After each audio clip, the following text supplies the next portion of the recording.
상혼이혼 상담을 하다 보면은요, 생각보다 배우자에 대한 엄청난 불만이 있지는 않아요. 단지 그냥 결혼 생활이 싫은 겁니다. 남편은 이미 애들 다 키워놨는데 애들 유학 비용, 애들 시집 장가갈 비용 달라는 아내의 말이 듣기 싫은 것이고, 아내 입장에서는 퇴직한 남편이 하루 종일 집에 있으면서 남편한테 삼시세끼 밥 차려주고 빨래해주고 이러기가 싫다는 거예요. 안녕하세요. 이혼법률 베스트셀러 작가 조성구 변호사입니다. 선생님, 요즘 최근 이혼 트렌드가 있을까요? 최근 이혼 트렌드는 황혼이혼이 되게 많아요. 예전에는 60대, 70대가 이혼한다라고 하면은 그 나이 돼서 뭐 이혼을 하시냐, 조금만 더 참고 살다가 마무리하시면 되는 거 아니냐, 이제 이런 식으로 주변에서 많이 얘기를 했는데, 이제는 100세 시대잖아요. 60세에 이혼을 해도 앞으로 40년 동안의 인생 2막이 기다리고 있다는 말이죠. 그러니까 이혼을 할 만하다, 이런 인식이 생길 수밖에 없습니다. 저를 찾아오시는 황혼이혼을 하려는 많은 분들, 이분들은 몇십 년 동안 굉장히 열심히 살아오셨어. 열심히 살았다는 게 뭐냐면, 남편으로서, 아버지로서, 아내로서, 어머니로서 그 기능적인 역할에 되게 충실하게 몇십 년 동안 살아오신 거예요. 남편은 열심히 돈 벌어서 처자식 먹여 살렸고, 아내는 남편 내조 열심히 하면서 아이들도 열심히 키워냈습니다. 근데 이제 남편도 은퇴를 하거나 반퇴를 했고요. 자식들도 이미 다 컸단 말이에요. 그러면은 더 이상 이제 역할이 없어요, 역할이. 부부로서 굉장히 사랑해서 결혼 생활을 이어왔다라기보다는 남편으로서, 아내로서 역할을 다하면서 살았던 것이 전부였다 보니까, 이 역할이 사라진 지금 굳이 더 결혼 생활을 유지할 필요가 있느냐, 이렇게 생각하시는 분들이 많이 있습니다. 황혼이혼을 하는 이유가 뭐냐? 첫 번째, 더 이상은 억눌려서 살기 싫다입니다. 그동안 참고 희생해온 세월에 대해서 보상을 받는 의미로 새 출발을 하고 싶으신 분들이죠. 남편들은 이런 얘기를 해요. 그동안 처자식들 먹여 살리기 위해서 개처럼 일해왔고, 그러면서도 아내에게 좋은 얘기는커녕 맨날 잔소리만 들었단 말이에요. 더 이상 이렇게 살기 싫다, 이혼하고 싶다, 이런 말씀들을 하십니다. 아내분들은 또 이렇게 얘기를 하죠. 그동안 남편 내조하고 남편 수발 드느라고 너무 힘들었다. 그러면서도 남편한테는 무시만 당했다. 이렇게는 더 이상 살 이유가 없다. 애들도 다 컸으니 이제 이혼하겠다. 이런 말씀들을 하시죠. 두 번째는 자유로워지고 싶다입니다. 이런 분들이 사실 제일 많은데, 이분들은 배우자에 대해서 엄청나게 불만이 많거나 이제 그렇지는 않습니다. 다만 사랑이라는 감정이 없거나 굉장히 적은 거죠. 앞서 제가 황혼이혼이 많아지는 이유에 대해서 설명을 드리면서, 부부가 수십 년 동안 각자의 역할을 충실히 다해왔는데 이제는 자녀도 다 크고 더 이상 내가 할 역할이 없기 때문에 결혼 생활을 그만하고 싶다, 이런 인식들이 있다고 말씀을 드렸잖아요. 근데 애가 더 컸어도 부부로서 배우자와 같이 살다 보면은 어쩔 수 없이 상대방 배우자에 대한 의무를 다할 수밖에 없는 그런 게 있긴 있죠. 남편 입장에서는 이제 주로 돈이죠. 나는 분명히 지금까지 처자식 열심히 먹여 살렸고 애들 다 대학 보내서 졸업까지 시켰어요. 그런데 또다시 아내가 얘기를 합니다.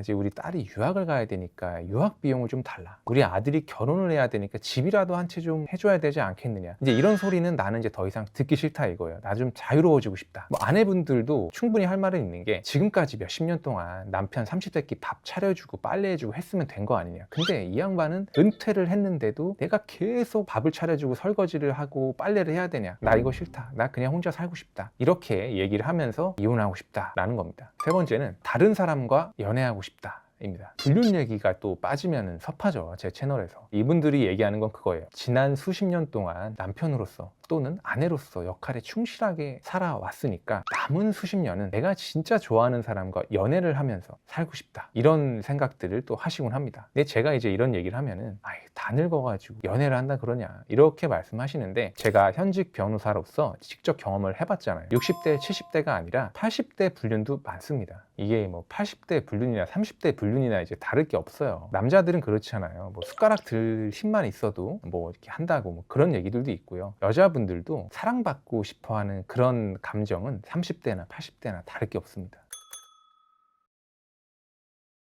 황혼 이혼 같은 경우는 젊은 부부들의 이혼과 좀 다른 점이 있고, 그렇기 때문에 주의해야 될 지점들이 좀 있습니다. 주의해야 될 게 뭐겠습니까? 돈이죠. 돈. 첫째, 이혼하면 생활비는 못 받습니다. 젊은 부부들은 자녀들이 어리니까 이혼을 하면은 누가 아이의 양육권을 가질 것이냐, 그리고 양육비를 상대방한테 얼마를 받을 것이냐, 이 문제 갖고 치열하게 다툰단 말이죠. 근데 황혼이혼 부부들은 자녀들이 있어도 다 성인이기 때문에 양육비에 대한 이슈 자체가 아예 없어요. 근데 전업주부로 지내던 분들 같은 경우에는 아니 그래도 이혼을 하면은 생활비든 부양료든 뭔가를 좀 남편한테 받아야 되는 게 아니야, 이제 이런 질문들을 하시거든요. 근데요, 아까 말씀드렸듯이 장년 부부들은 자녀들 다 컸기 때문에 더 이상 양육비 이슈 없고요. 이혼하는 마당에 남편이 아내에게 생활비를 줘야 될 의무, 부양료를 줘야 될 의무도 당연히 없습니다. 그럼 어떻게 하냐? 재산 분할로서 받아야 됩니다. 그래서 재산 분할을 적정하게 받는 거, 그게 굉장히 중요한 이슈가 됩니다. 황혼 이혼에서는 특히 그래요. 그리고 연금 있잖아요. 남편이 받는 국민연금이라든지 공무원 연금이라든지 사학연금, 군인연금, 이런 연금에 대해서는 이혼하는 배우자의 분할수급권이 인정이 되기 때문에 별도로 이거는 분할수급 청구를 해서 남편이 받는 연금의 일부를 내가 받아서 그걸로 또 생활비를 쓰면 되는 겁니다. 이런 식으로 접근을 하셔야지 양육비 달라, 부양료 달라, 아니 애가 40인데 뭔 양육비를 받겠습니까? 그런 거는 없습니다. 두 번째, 부부 명의 재산은 웬만하면 다 분할 대상 재산이 됩니다. 황혼 이혼의 경우에는요, 부부가 오랫동안 결혼 생활을 해왔기 때문에 그만큼 부부 공동 재산이 액수가 좀 많고요. 그리고 젊은 부부들과 달리 재산 분할 대상에서 빠지는 재산이 거의 없습니다. 근데 어떤 분들이 이런 얘기를 해요. 지금 우리가 살고 있는 이 아파트는 내가 결혼을 할 때 갖고 왔던 집인데 이거를 나눠야 되냐? 변호사님, 이거 특유 재산으로서 빠져야 되는 거 아니에요? 이런 식으로 묻는데요. 결혼은 언제 하셨냐? 결혼한 지 30년 됐어요. 30년. 그러니까 만약에 남편이 결혼하기 전에 이미 아파트를 갖고 있었는데 결혼을 하고 나서 2년 만에 이혼을 한다 그러면은 이 아파트는 특유 재산으로서 재산 분할 대상에서 빠지죠. 근데 30년 동안 살았다라고 하면은 이거 분할 대상 재산에 거의 무조건 99% 들어간다고 보셔야 됩니다. 왜냐면 특유 재산이라고 할지라도 배우자의 기여가 있으면 분할 대상 재산이 되는데 이 기여에는 간접적인 기여, 내조의 공이라든지 육아, 가사, 이런 것들 다 포함이 되거든요. 그러니까 30년 동안 혼인 생활을 했으면은 아내가 남편이 처음부터 갖고 있었던 이 아파트에 대해서 충분히 기여한 것으로 인정이 돼서 이것도 다 포함돼서 나누게 됩니다.